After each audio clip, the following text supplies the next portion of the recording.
Hi guys, in our today's lesson we are going to learn about IELTS writing section. IELTS writing has two different types of essays, and one of them is academic task 1 and the second one is independent task.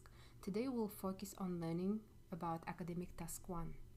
Academic task 1 has different graphics, and we are going to learn about different graphics and different strategies and how to complete the section. In academic writing task 1, we'll be learning about different graphics such as charts, graphs, and tables. You'll be given only 20 minutes to complete IELTS academic task 1. And because your time is very limited, I suggest you to spend your time in the following order. In your step 1, you should plan your essay for 5 minutes. In step 2, write your essay for 12 minutes. And step 3, you should have at least 3 minutes to go back and revise your essay. Also remember that you have to write at least 150 words, and you definitely can write more words, but not less than that.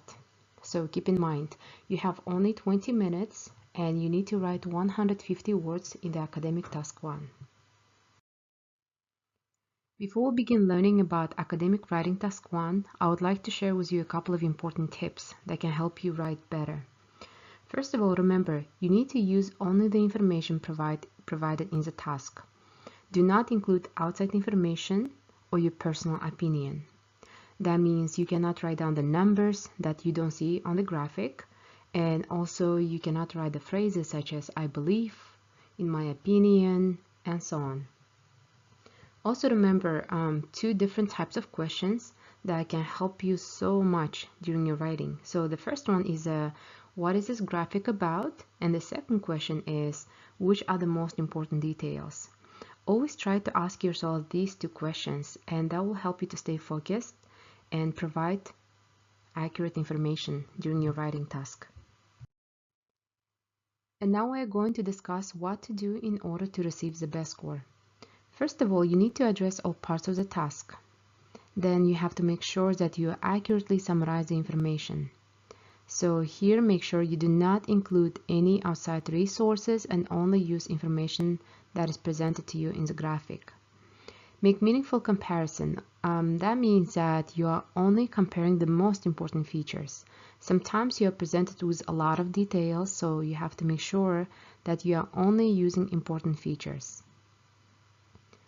Also, use correct grammar, spelling, and punctuation, and writing complete sentences. So our complete sentences, as you remember, probably you studied in your grammar class, we have 4 different types of sentences such as simple, compound, complex, and compound complex sentences.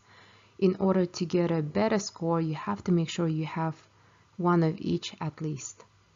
And try to end your paragraph with a brief overview of the information. So for example, if you're writing your body paragraphs, and you have only one body paragraph or 2, try to end them with a brief overview of each paragraph and what you're presenting in that body paragraph.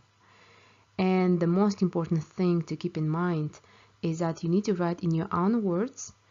Do not copy exact same sentences, same words from the task. Try to paraphrase them, and if you are feeling that you can write them in your own words, then you can write the same idea using different words. So these are important things to keep in mind in order to get a best score. And in the following slides, we'll be learning our different steps, how to write academic task 1. And now we are going to talk about our important step 1, which is planning. And I know, guys, you do not like planning. Not all of you, but most of you, I'm sure of that, because I've been teaching IELTS and other classes for a long time, writing classes, and I always notice that students do not like planning. But trust me, planning is very important, and you have to spend actually about 5 to 7 minutes. Seems like a lot, but you know, that will ensure that you are well prepared for your writing. When you have great information, when you have a great plan, and you understand the graphic, trust me, it's going to be so much easier to write for you. So plan your essay for about 5 to 7 minutes. Read your prompt really carefully, what is being asked from you, and analyze your graphic. That will ensure that you include the most important details from the graphic. And remember, you have to make sure you identify what kind of graphic you have. So there are different types of graphics. As I mentioned before, you might have a bar chart, line graph, pie chart, table, or diagram. So identify what kind of type of graphic you have, then try to analyze what kind of changes happened in the graphic, and after that begin writing. So I'll be teaching you how to make a plan and how to create your outline, and then how to write every single paragraph of the essay. But you should keep in mind that you need to use at least 5 minutes for this process for your step 1.